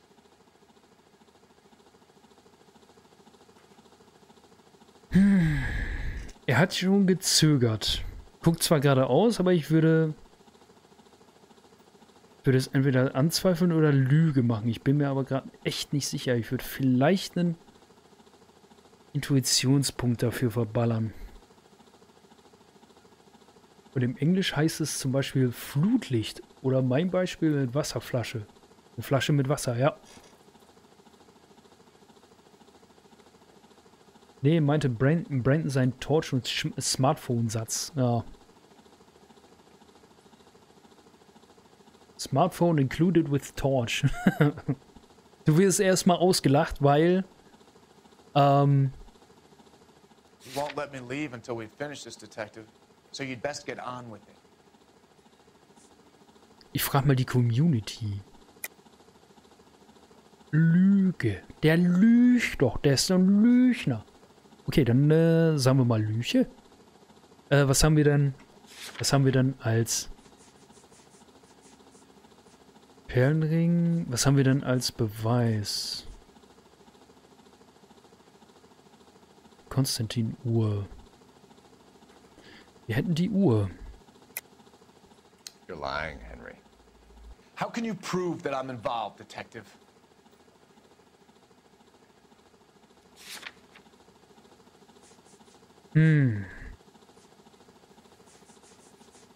Das Fabergé Zigarettenetui. Stimmt. Vor allem, wenn du in Amerika sagst Smartphone. Doch. Stimmt, Smartphone ist richtig. Die nennen das Smartphone. Wie wir es nennen, wir nennen es ja noch Handy. Und das gibt es im Englischen nicht, das Wort. Das wurde von uns eingeenglischt. Im Britischen wäre es aber so richtig. Okay. Liste mit Hehlerware.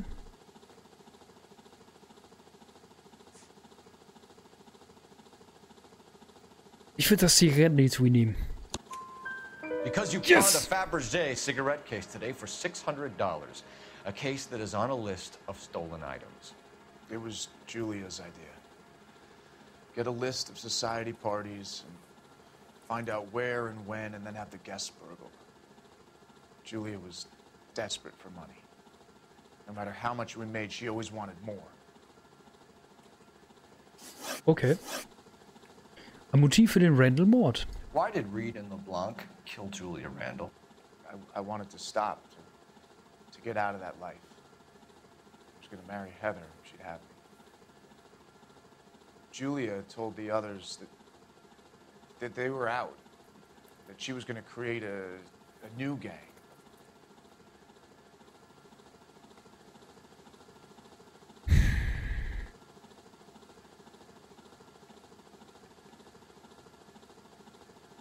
Aber ich mag die Briten nicht. Britain. Okay.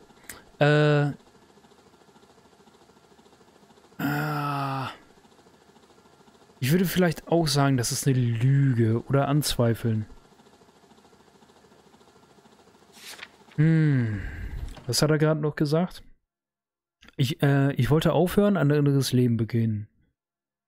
Julia hat den anderen gesagt, sie wären raus und sie würde sich eine neue Gang besorgen. So. Ich könnte Liste mit Hehlerware. Liste mit Objekten, die, mit denen nicht gehandelt werden darf, deckt 12 Monate ab. Ich würde es entweder anzweifeln oder Lüge. Ich würde vielleicht sagen, anzweifeln. Was meint ihr? Brandon? Einhorn? Was sagt ihr? Ich wär für anzweifeln. Weil in den Notizen, ich habe nichts, was ich da vielleicht sagen könnte. Herrenhausjacke, Morphium, Mord, Zugticket.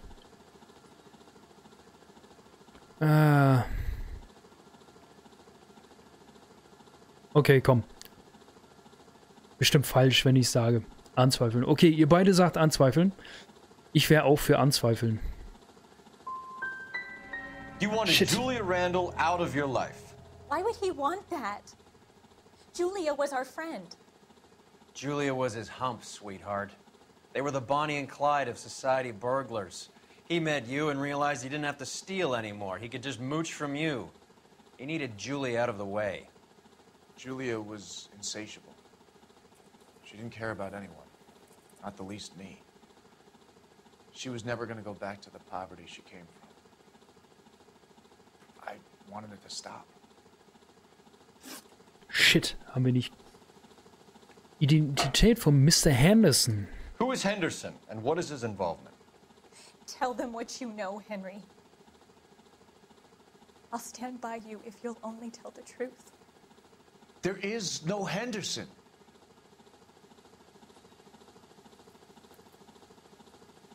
Da würde ich schon sagen, das ist übelst eine Lüge, aber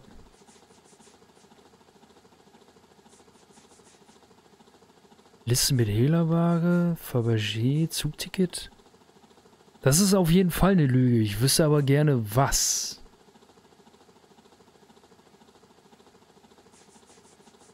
Zwei Verdächtige.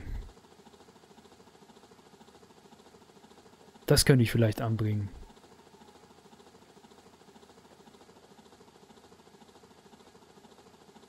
Analyse der Beweise am Tatort ergibt zwei Mordverdächtige. Es gibt keinen Henderson. Und die Dame sagte ja, vielleicht muss ich Mr. Henderson Bescheid geben. Am Anfang. Tell me about your first burglary and don't lie. I can't remember. I don't keep a list of these things. Liste mit Hehlerware. Liste mit Objekten, mit denen nicht gehandelt werden darf. Deckt 12 Monate ab.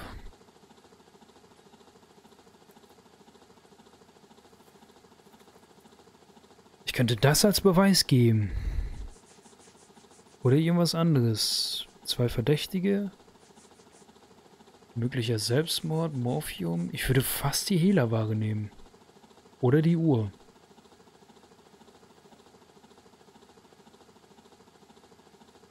Es könnte vielleicht die Uhr sein, wegen deinem Fackelvergleich. Ich habe mal gegoogelt. Lese ich gleich mal durch. Ich würde eine von den beiden nehmen. Würde die Uhr?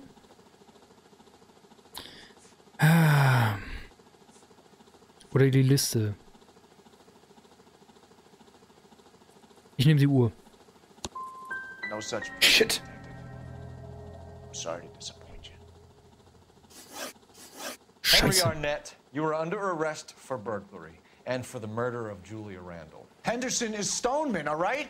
I'm not the guy you want. Go talk to the good doctor. Oh, we will, knucklehead. Meanwhile, we're fitting you for convict stripes.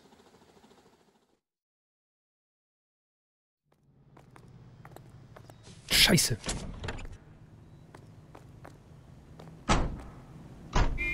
Okay, die Fälle, die ich versaut habe. Jo, was war das denn gerade? Die Fälle, die ich versaut habe, werde ich nochmal natürlich nachspielen und dann natürlich auch mit Lösung. Eieiei, die werden als Special-Folgen dann rauskommen. Wegen deinem Fackelvergleich.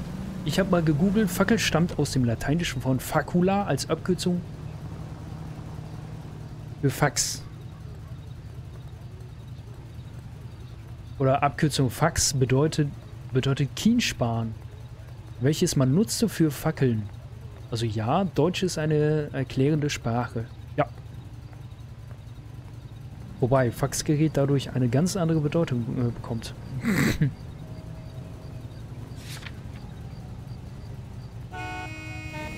Alles klar, dann gehen wir mal zum lieben Doktor, der höchstwahrscheinlich eine Liebesbeziehung hatte mit der Dame oder was auch immer, oder die Leute da ausgeraubt hat. I guess the wedding's off. He only robbed her mother and killed her best friend. Cut the guy some slack. So how does the doctor fit in? That's what we're about to find out. Maybe we should ask him to give you a quick once-over. That meathead gave you one hell of a pasting. I've had worse. You should have seen yourself staggering back in there like a drunken sailor. Next time you can take the runner, Roy. I didn't box in the Marines, though, did I? Should have never told you that.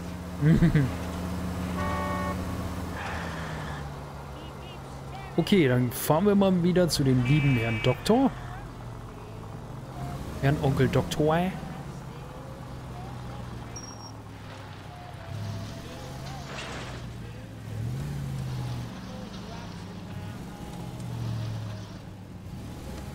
Wohl kann ich hier parken? Authorized Personal Only. Ich bin autorisiert. Das Kienspangerät ist wieder ausgefallen. Genau.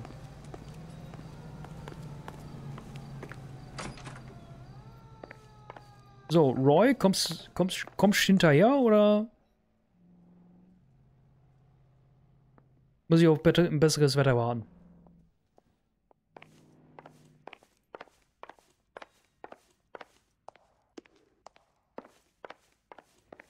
Wow.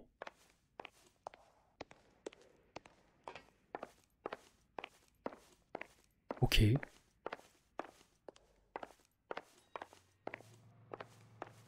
Ich muss mal wieder los. Gute Nacht euch und viel Spaß. Ja, Mr. Einhorn, vielen Dank fürs Dabeisein und bis zum nächsten Mal. Roy.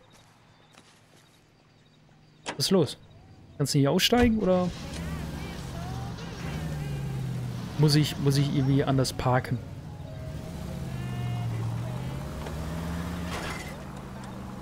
Okay. Moment. Spiel?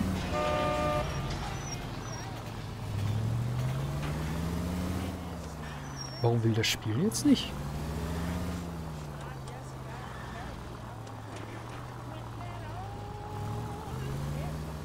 Okay.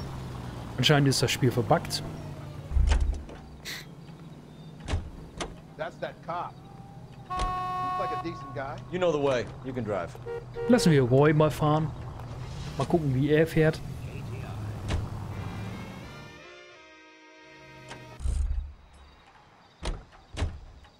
Da bin ich gerade dran vorbei.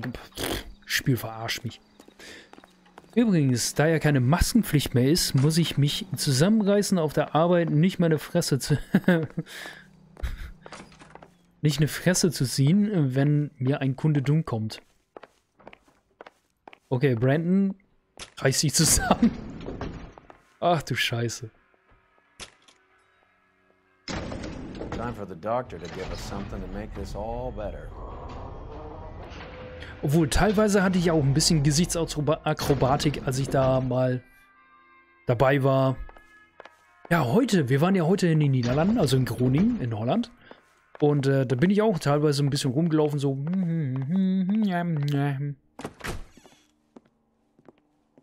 Hang on a moment, sister.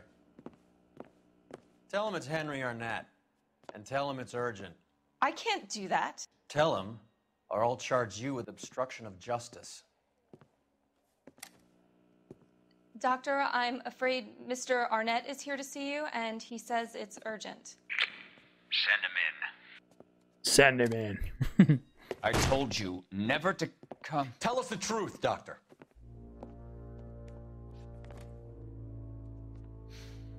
I'm so glad you came. Prison will be better than insanity, and I'm already half insane with grief. Do you know that I loved her? I ruined my life for her, and yet I still love her. Will you testify in court that Arnett and Randall did these robberies?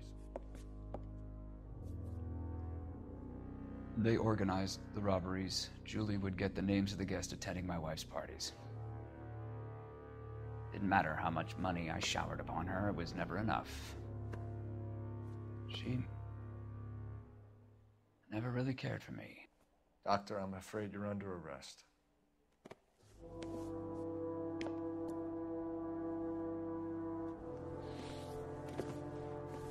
The practice. You'll call Dr. Gerard. No. Please don't cry. I want to see no one. Not my wife or my children, nor my friends. And I don't want a lawyer. Just lock me up and throw away the key. Ich meine, das Fenster ist offen weg.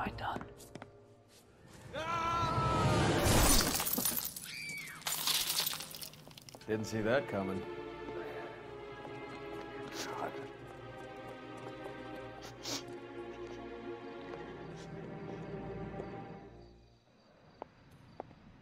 Scheiße. Boah. Scheiße. Hoppala.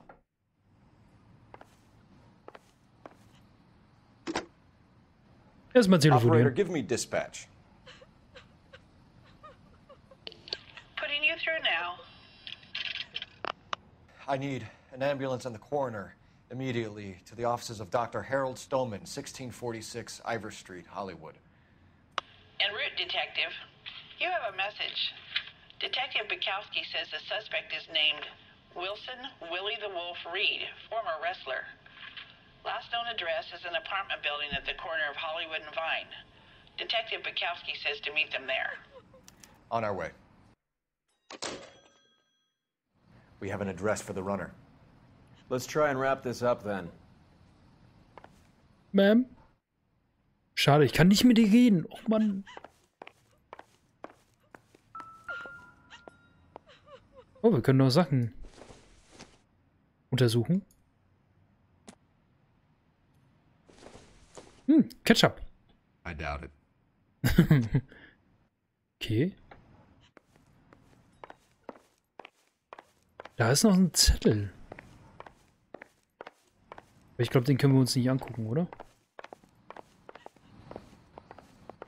Nee. Okay, schade. Wir können uns hier nichts angucken. So Müll. Okay. Doof. Hier, Gravi. Ja, ich komm gleich. Bin gleich unterwegs. Den Fall mache ich noch eben zu Ende. Und dann können wir loslegen. So. That old boy really fell for that broad. Hegne, vielen Dank für den Raid. Would you throw it all away for a woman? Life has a way of making you pay for your pride. You're quite the romantic, Phelps. Stick with the percentages. Broken hearts are for chumps. You're talking from experience. I certainly am. Hegne, vielen Dank für den Raid. Dankeschön. As much as the next guy, as long as they're in their place and doing what they're told. Leute, weg hier. Hier gibt's nichts zu sehen. Hier gibt es nichts zu sehen. Gehen Sie mal bitte weg.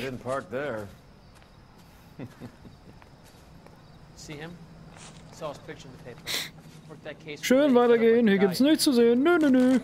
Gehen Sie mal weg. Ja, ja. Halt. Willys Apartment. Ja. Roy, kannst du bitte fahren? Da geht's schneller.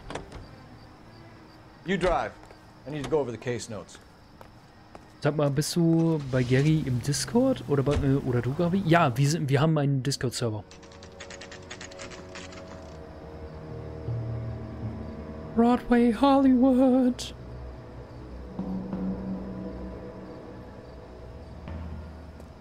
He's around here somewhere.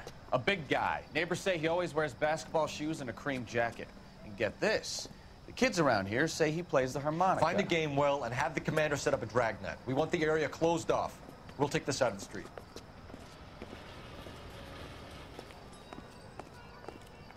Ja, ich habe einen eigenen Discord. Ausrufezeichen Discord. Dann kriegst du eine Privatnachricht.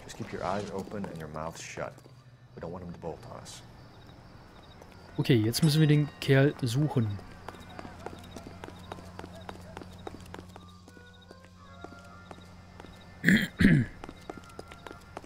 He wouldn't be that way.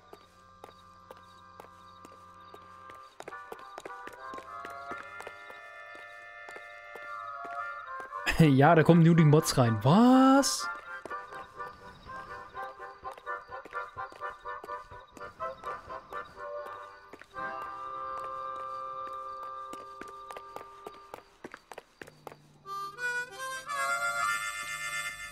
Mhm. Wilson Reed, LAPD, give yourself up. Schicke Knarre. So, Willi, wo bist du? Ach, da oben. Natürlich. Wupp. So. Was so hängt er denn jetzt noch zum Mod? Muss ich? Ja, mache ich noch. Wie funktioniert denn das? So, Willi. Willi, komm raus, ich will nur reden.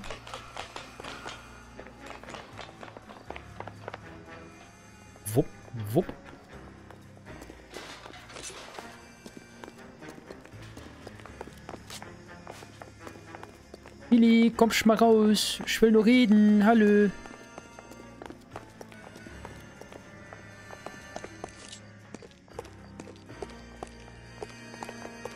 Ah, Mann.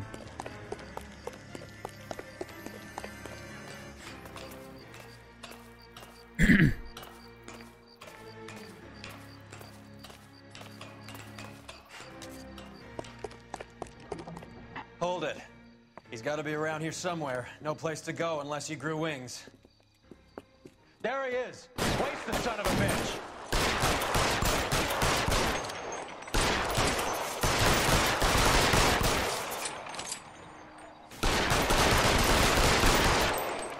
Ja, ey, wie viel Kugeln frisst der? So, schön in der Fresse. Son of a bitch really picked a spot for it up here, didn't he? Upsala. Julia Randall's folks are flying in from New York tomorrow to claim the body. I saw her on the slab. So perfect. Looked like she was made of porcelain. She really made an impression on me. Julia had that impact on a lot of men. Christ, it's cold. You guys did good work here today. Roy, I think you should buy your brother officers a drink. Do you now? That's very generous of you, Lieutenant.